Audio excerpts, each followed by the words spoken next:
इतनी मेहनत करने के बाद अगर आपको पता चले कि वोट के साथ ही गेम खेला गया है,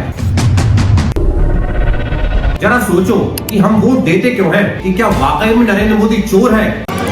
कर्नाटका, उत्तर प्रदेश, कर्नाटका एंड महाराष्ट्र।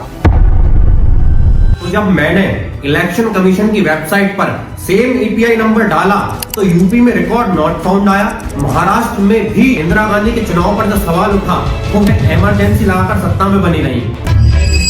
एक ऐसा काला दिन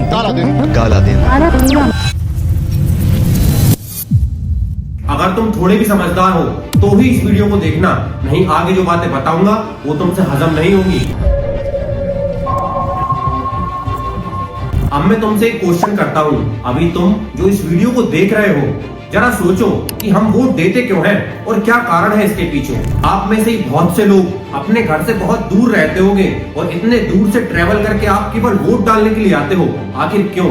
आंसर है अपने फ्यूचर के लिए, अपनी फैमिली के लिए और उस सरकार के लिए जो इस देश को आगे ले जाए। और आप इमेजिन करो, इतनी मेहनत करने के बाद अगर आपको पता चले कि वोट के साथ ही गेम खेला गया है, तो ये सिर्फ एक पॉलिटिक्स नहीं, ये हमारे ट्रस्ट पर अटैक है। और अगर ट्रस्ट टूट गया ना तो डेमोक्रेसी की नींव हिल जाएगी। और इसी भरोसे की बात करते करते हाल ही में राहुल गांधी ने कुछ ऐसे आरोप लगाए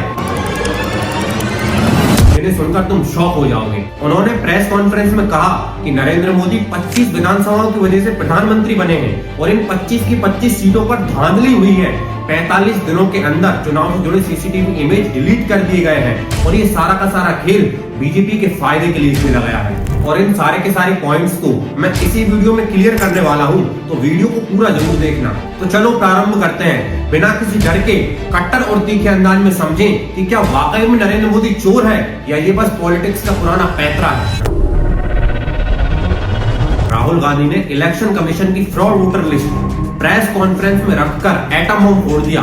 तो चलो डेटा और फैक्ट्स के माध्यम से इसके पीछे का सच जानते हैं। राहुल गांधी ने बताया कि आदित्य श्रीवास्तव नाम का एक आदमी सेम ईपीआई नंबर से कैसे यूपी, महाराष्ट्र और कर्नाटक में एक साथ रजिस्टर्ड है।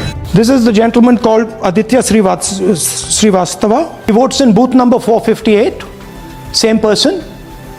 He votes again in booth number 459. And then this gentleman goes Karnataka, Uttar Pradesh, Karnataka and Maharashtra. तो जब मैंने इलेक्शन कमीशन की वेबसाइट पर सेम ईपीआई नंबर डाला तो यूपी में रिकॉर्ड नॉट फाउंड आया, महाराष्ट्र में भी रिकॉर्ड नॉट फाउंड आया और कर्नाटक में आदित्य मिल गया। इससे साफ पता चलता है कि राहुल गांधी यहाँ पर गलत है। दूसरी बात राहुल गांधी ने ये बताई कि कई लोगों की वोटर लिस्ट में हाउस नंबर 0 है। या तो एड्रेस है ही नहीं या फिर address 0, house number 0, street number 0 दिखाइए। हाउस नंबर 0 देखिए, मुनियप्पा जी, मंजुला मुनियप्पा जी का हाउस नंबर 0। तो मैं आप सबको बताना चाहूंगा कि हमारे देश में बहुत सारे छोटे छोटे गांव हैं और गांव में हर हाउस को नंबर एलोकेट नहीं किया जाता है।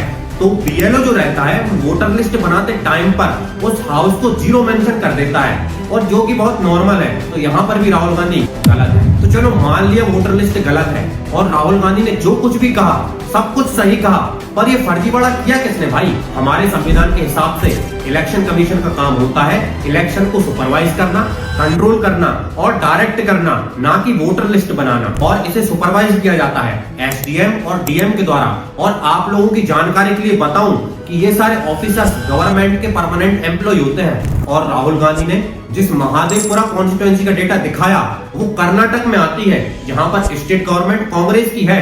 बड़ी आश्चर्यजनक बात है, फिर भी तुम्हारे यहाँ फर्जीवाड़े हो रहे हैं। तो अब मैं आप लोगों से पूछना चाहूंगा, कौन है इस फ्रॉड के पीछे? नरेंद्र मोदी, इलेक्शन कमीशन या खुद कांग्रेस? क्या ये पूरा का पूरा धमैया करने के पीछे कोई रीजन तो नहीं? कमेंट में जरूर बताना। तो चलो इस सब को साइड रखते हैं और देखते हैं कि चुनाव आयोग इस सब पर क्या कहता है। चुनाव आयोग का कहना है कि अगर राहुल गांधी अपने इन दावों को सच मानते हैं तो एक एफिडेविट देकर लिखित में दे दें, बट कांग्रेस कह रही है कि भैया हम एफिडेविट तो नहीं देंगे। अब आप लोग सोच रहे होंगे कि आखिर ये एफिडेविट है क्या, तो मैं बताता हूँ आपको आसान भाषा में कि ये एक लीगल डॉक्यूमेंट होता है जिसमें आप लिखकर और शपथ लेकर बोलते हो कि मैं जो भी कह रहा हूँ वो सब सच कह रहा हूँ। लेकिन अगर ये बयान झूठ निकला तो आईपीसी की धारा 191 और 192 के तहत आपको 7 साल की जेल और बड़ा जुर्माना हो सकता है। और अब ये मत बोलना कि ये बीजेपी का नियम है, भाई साहब ये भारतीय कानून है।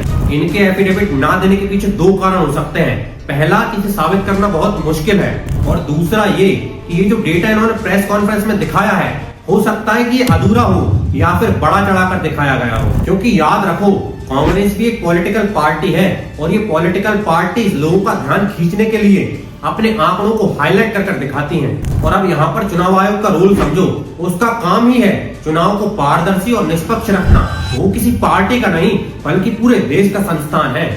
अगर हर कोई बिना सबूत के आरोप लगाना चालू कर दे तो इतने करोड़ों वोटर्स के बीच हर केस की जांच करना नामुमकिन हो जाएगा। इसलिए चुनाव आयोग कहता है कि भैया लिखित में दे दो ताकि फालतू का हंगामा क्रिएट ना हो और कानूनी रूप से रजिस्टर हो सके। और हाँ, मैं मानता हूँ राहुल गांधी विपक्ष के बहुत बड़े नेता हैं, उनकी बात को इग्नोर करना सही नहीं है, लेकिन केवल बोल देने पर ही जांच शुरू कर देना कानून का तरीका नहीं है। कानून सबके लिए बराबर है। राहुल गांधी ने कहा कि केवल 45 दिन में ही सीसीटीवी डेटा डिलीट कर दिया गया और सारा का सारा आरोप बीजेपी पर लगा दिया। इलेक्शन कमीशन देश में पूरे एविडेंस को डिस्ट्रॉय करने की सोच रहा है, मगर इलेक्शन कमीशन 45 दिन में सीसीटीवी को खत्म करना चाह रहा है, वोटर लिस्ट नहीं दे रहा। लेकिन सच ये है कि 45 दिन में ही डेटा डिलीट करना कोई मोदी सरकार का नियम नहीं है। ये प्रावधान 1961 से चला आ रहा है कि अगर 30 से 90 डेज के बीच अगर कोई प्रक्रिया, कानूनी प्रक्रिया चालू नहीं की जाती है तो डेटा को हटाया जा सकता है। और मजेदार बात यह है कि यह नियम किसके टाइम का है, कुछ पता है? नेहरू जी के। तो बीजेपी पर आरोप क्यों? इससे साफ पता चलता है कि सीसीटीवी फुटेज वाली बात पर भी राहुल गांधी गलत है। और दोस्तों, यहीं से पता चलता है कि झूठ इतनी बार बोलो कि लोग उसको सही मानने लग जाएं। राहुल गांधी बार बार चुनाव आयोग पर, पीएम मोदी पर वोट चोरी का आरोप लगाते हैं। कहते हैं बीजेपी बार बार कैसे जीत जाती है। अपने कमजोर नैरेटिव को मजबूत करने के लिए वो हर बार एक नया टॉपिक उठा देते हैं। कभी सरकारी योजनाओं को कटघरे में खड़ा कर देते हैं, कभी पुलवामा हमले पर सवाल उठाते हैं, और अब तो ऑपरेशन सिंदूर को भी विवादों में खींच लाए। ये न केवल झूठ फैलाना है बल्कि देश की सेना का सीधा सीधा अपमान है। ईवीएम मशीन पर शक करना, वोटर लिस्ट को गलत बताना और हर जीत पर धांधली का आरोप लगाना, ये सब युवाओं के दिमाग में डाउट लाने की चाल है। आपकी जानकारी के लिए बताऊं, कर्नाटक में 1952 से 1978 तक 26 साल कांग्रेस की सरकार रही, महाराष्ट्र में 35 साल और आंध्र प्रदेश में 27 साल। केंद्र में पंडित नेहरू करीब 17 साल पीएम थे और इंदिरा गांधी करीब 15 साल पीएम रही। और तो और इंदिरा गांधी के चुनाव पर जब सवाल उठा तो वह इमरजेंसी लगाकर सत्ता में बनी रही।